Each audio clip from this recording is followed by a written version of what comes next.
Kolluru వెలుమలలో best flat కోసం చూస్తున్నారా? రాధేశ్ కైనే ఎంచుకోండి. ఇప్పుడు మాత్రం ఆశ వచ్చింది. ఎందుకంటే పవన్ కళ్యాణ్ ఇందులో ఈ ప్రభుత్వంలో పార్ట్నర్గా ఉన్నాడు. ఇంపార్టెంట్ పార్ట్నర్గా ఉన్నాడు.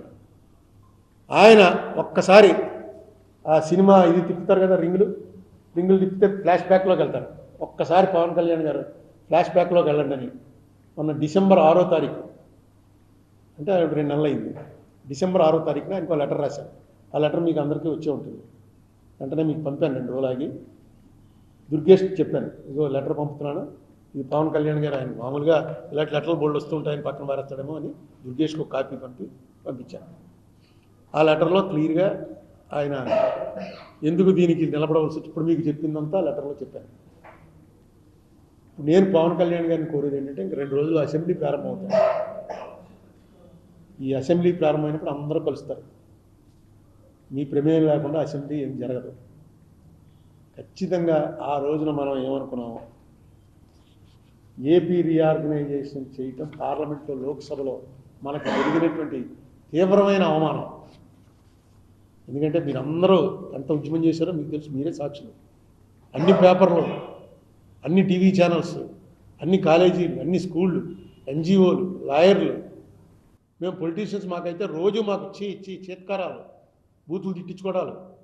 ఇంత జరిగిన తర్వాత అయిపోయింది, 1 నిమిషంలో తలుపు మూసి అయిపోయింది పండంటే, మళ్ళీ నోరెత్తేవాళ్ళు లేకుండా పోయిందంటే ఇంక స్టేట్కి ఎవడన్నా ఎందుకు చేస్తాడు? మనం నిలదీయడం, ఈవేళ కొట్టుకోవడాలు, తిట్టుకోవడాలు, బూతులు తిట్టుకోవడాలు ఏం అక్కర్లే. పాయింట్ ఉంటే వీళ్ళు వదలరా, నిలదీస్తారంతే.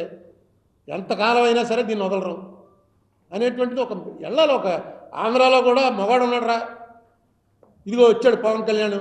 జగన్మోహన్ రెడ్డి టైంలో అవ్వలేదు, చంద్రబాబు నాయుడు గారి టైంలో అవ్వలేదు. పవన్ కళ్యాణ్ వచ్చేటప్పటికి దీని మీద వెంటనే స్టార్ట్ అయింది యాక్టివిటీ. కేంద్రం మీకు బీజేపీ కూడా మీతో పార్ట్నర్. ముందు దాంట్లో ఎఫిడవిట్ ఇవ్వనండి, లీగల్గా వేసి తీరాలి. నా కెపాసిటీ సరిపోక ఇక్కడ నా పాత్రలో ఎవడన్నా పెద్ద అడ్వకేట్, కపిల్ సిబల్ లాంటి వాడో, మీ సిద్ధార్థ లోదరా లాంటి వాడో, మొన్న వచ్చినటువంటి ముకుల్ రోహత్గి లాంటి వాడో ఉంటే కోర్టుని బట్టి కడిగేస్తారండి. మనకేంటంటే కోర్టులో పద్ధతి, అదే ఆ పద్ధతి మారాలి కూడాను. సీనియర్ అడ్వకేట్ ఇస్తేనే టైం ఇస్తారు, చిన్న వాళ్ళకి టైం ఇవ్వరు. అందుకే నేనేదో మాజీ ఎంపీని అది ఉంది కాబట్టి పక్కన అక్కడ కోర్టులో అందరికీ తెలుసున్నవాడు, బాగా ప్రాక్టీస్ ఉన్నవాడు, అల్లంకి రమేష్ వాళ్ళ బ్యాచ్, అతనితో పెద్ద ఫర్ము, అందులో 7-8 అడ్వకేట్లు. నేను వెళ్ళినప్పుడల్లా వాళ్ళు అందరూ వచ్చి నిలబడతారు. దీంతో మనం మాత్రం ఈ మాత్రమే ఉంటున్నారు అన్నమాట. లేకపోతే అవతలాలు అదే ఆంధ్ర గవర్నమెంట్ కరెక్ట్గా పెట్టిందనుకోండి మనిషిని, సరైన అడ్వకేట్ని అన్నానండి. ఇది 2014లో వేసిన దాని మీద ఇప్పటివరకు అసలు విచారణ లేదా? ఒక్కసారి ఆవిడెవరో నాగరత్నమ్మ గారు అన్నావిడ, జోసెఫ్ అన్నాయన, వాళ్ళిద్దరూ ఉన్నటువంటి బెంచ్లో ఆ ఒక్కసారి ఏంటిది ఎలా జరిగింది అని చెప్పి అడిగితే నేను ఒక 5 నిమిషాలు చెప్పే అవకాశం ఇచ్చారు. ఇచ్చి ఆవేళ డిస్మిస్ అవుతుందేమో అనుకున్నది, డిస్మిస్ చేయలేదు. ఎందుకంటే ఇవన్నీ ఏమంటారంటే ఇన్ఫెక్చువస్ అయిపోయింది, ఎన్నో ఏళ్ళు అయిపోయింది, ఆంధ్ర తెలంగాణ అయిపోయింది, ఎవడికి లేదు, వీడికి ఎందుకండి గొడవ, ఆ గవర్నమెంట్ మాట్లాడదు, ఈ గవర్నమెంట్ మాట్లాడదు అంటారు. కానీ అది తప్పది. చరిత్రలో మన మీద పడ్డ వీళ్ళని ఏం చేసినా వీళ్ళేం తిరగబడరా అనేటువంటి మార్క్ ఏదో పడిందో అది తప్పది.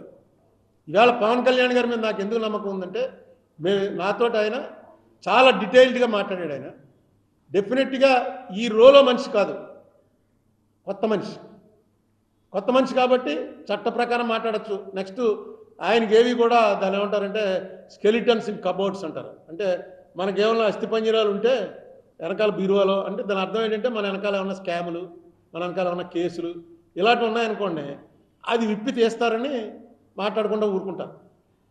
కంగారు పడి ఎందుకు వచ్చింది, మనం ఇదేదో అడిగామనుకో గట్టిగాను, సరే తేలుద్దాం. కానీ మరి దాని సంగతి ఏంటంటే, అయ్యి బాబోయ్, నాకు తెలిసి పవన్ కళ్యాణ్ మీద ఏమి లేవు. డెఫినెట్గా పవన్ కళ్యాణ్ ఇందులో చొరవ చూపిస్తారని నమ్మకంతో వేళ కొంచెం గట్టిగా మారుతాం. లేకపోతే 5 నిమిషాల్లో 11 ఏళ్ళు అయింది బాబు అంటే మీరు ఇదేనా గొడవ అని పార్టీ పీకేద్దరు. ఈ గొడవేనండి, ఇది ఎప్పుడు చెప్పే గొడవే కదా. కానీ పవన్ కళ్యాణ్ గారు ఖచ్చితంగా, ఎందుకంటే ఇప్పుడు బీజేపీ వాళ్ళు కూడా ఏమంటానికి లేదు, బీజేపీ వాళ్ళే ఎక్కువగా ఈ 10-11 ఏళ్లలో జరిగింది తప్పు అని ఎక్కువగా పార్లమెంట్లో చెప్పింది బీజేపీ వాళ్ళే. ఆఖరి కాశ్మీర్ విభజన చేస్తున్నప్పుడు కూడా దీని కూడా నడిచింది. కాశ్మీర్ విభజన, ఇదిగో చర్చ చేస్తున్నాం, మీరు ఎక్కడ చర్చ చేశారు, ఇదిగో ఓటింగ్ పెడుతున్నాం, మీరు ఎక్కడ ఓటింగ్ పెట్టారు అని ప్రతి దాంట్లో ఆంధ్ర ఎలా చేశారు, ఎవడిచ్చాడు మీకు ఆ కాన్స్టిట్యూషనల్ రైట్? మమ్మల్ని అడుగుతారా మీరు?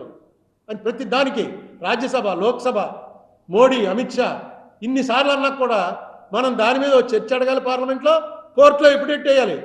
వేయకపోతే మీ తరఫున వచ్చే పెద్ద ప్లేడరు గట్టిగా చెప్పాలి. ఇప్పుడు ఎవడైనా పెద్ద అడ్వకేట్ ఒకటి మీరు పెట్టేటప్పటికే అసలు ఒక మూమెంట్ వస్తుంది. ఇది చంద్రబాబు నాయుడు గారు వ్యతిరేకండి జరగదండి అనడానికి ఆయన కాదు, నాతోటి మాట్లాడాడు ఆయన పర్సనల్గా. చంద్రబాబు నాయుడు వ్యతిరేకం, నేను జగన్ తోటి మాట్లాడలేదు తప్ప చంద్రబాబు నాయుడు గారు ముఖ్యమంత్రిగా ఉన్నప్పుడు మాట్లాడాను, పవన్ కళ్యాణ్ గారితో మాట్లాడాను, కేసీఆర్ గారు ముఖ్యమంత్రిగా ఉన్నప్పుడు మాట్లాడాను. ఒక్క జగన్మోహన్ రెడ్డి ముఖ్యమంత్రిగా ఉన్నప్పుడు మాట్లాడలేదు. రాష్ట్రంలో ఉన్న అంశాల మీదే ప్రశ్నించినట్టున్నారు కదా. ఇప్పుడు మీరు చెప్పిన ఏపీ 11 సంవత్సరాలు చిన్నప్పుడు గర్భంతో కూడా అందులో మూవ్ చేయలేకపోయారు కదా. ఏ రకంగా మేము ఇద్దరం మాట్లాడుకున్న మాటలు బట్టి నాకు ఆయనకి ఏర్పడిన స్వల్ప పరిచయంలో నాకు ఎందుకో పవన్ కళ్యాణ్ ఈజ్ డిఫరెంట్ అనిపించింది. ఏమి లేదనుకోండి, ఇప్పుడు ఈ ప్రెస్ మీట్ తర్వాత కూడా డిఫరెంట్ కాదు అనిపిస్తుంది. అదేముంది పెద్ద. పవన్ కళ్యాణ్ కేంద్ర ప్రభుత్వం చేత ఎఫిడేవిట్ వేయించాలి.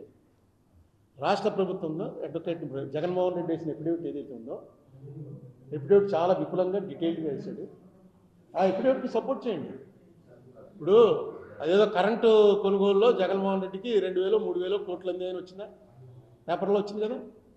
2,000 కోట్లు అమెరికా ఆదాని ఇచ్చేశాడు, అంతా మోసం చేశారని. ఈవేళ అందులో విత్డ్రా అవుతున్నారా? అవుతుందా ప్రభుత్వం? ఎందుకు అవ్వట్లేదు? ఆ పాత ప్రభుత్వం చేసినటువంటి దాంట్లో డైరెక్ట్గా కరప్షన్ ఉంటే వెంటనే అవ్వాలి. ఇల్లీగల్గా జరిగిన దాని మీద వెంటనే అవ్వచ్చు. లేదండి 2,700 కోట్లు ఈవేళ చూశాను పేపర్లో, 2,700 కోట్లు ఫైన్ కట్టాలి కాబట్టి దాన్ని కంటిన్యూ చేస్తున్నారు అని. అంటే ఆ లంచాలు తినేసి రాష్ట్రానికి 1,00,000 కోట్లు నష్టం వచ్చేది కూడా రద్దు చేసుకోవడానికి లేకపోతే ఇక రాష్ట్ర ప్రభుత్వాలు ఎందుకు? అయినా అది ఎందుకు కంటిన్యూ చేస్తున్నారు? ఏవో లీగల్ ఇంప్లికేషన్స్ ఉండుంటాయి, బిజినెస్ ఇంప్లికేషన్స్. అది చేస్తున్నప్పుడు జగన్మోహన్ రెడ్డి వేసిన ఎఫిడేవిట్ని కంటిన్యూ చేస్తూ కోర్టులో ప్రొసీడింగ్ స్టార్ట్ చేయడానికి నష్టం ఏం లేదు. జగన్ చెప్పినవన్నీ మేము వ్యతిరేకం చేస్తామని అనక్కల వేసింది. ఆల్రెడీ రాష్ట్ర ప్రభుత్వం పార్టీ అయింది, వేసింది. ఇప్పుడు మీరు దాన్ని ఇంకా సమర్థవంతంగా తీసుకెళ్ళండి ముందుకి. నేను చంద్రబాబు నాయుడు గారి ప్రభుత్వం ఒకటి వచ్చి ఉంటే నేను అడగకపోదును, ఎందుకంటే ఆయన అడగటం అయింది, ఆయన ఒప్పుకోవడం జరిగింది. ఏమున్నాయో ఇబ్బందులు ఇప్పుడు ప్రభుత్వాలు నడపడంలో, సంకీర్ణ ప్రభుత్వం అక్కడ సెంటర్లో ఏ ఇబ్బందులు ఉన్నాయో మనమేముంది ఊరికే ప్రెస్ మీట్ పెట్టి చెప్తూ ఉంటాం, దానివల్ల వచ్చే నష్టాలు ఏమున్నాయో.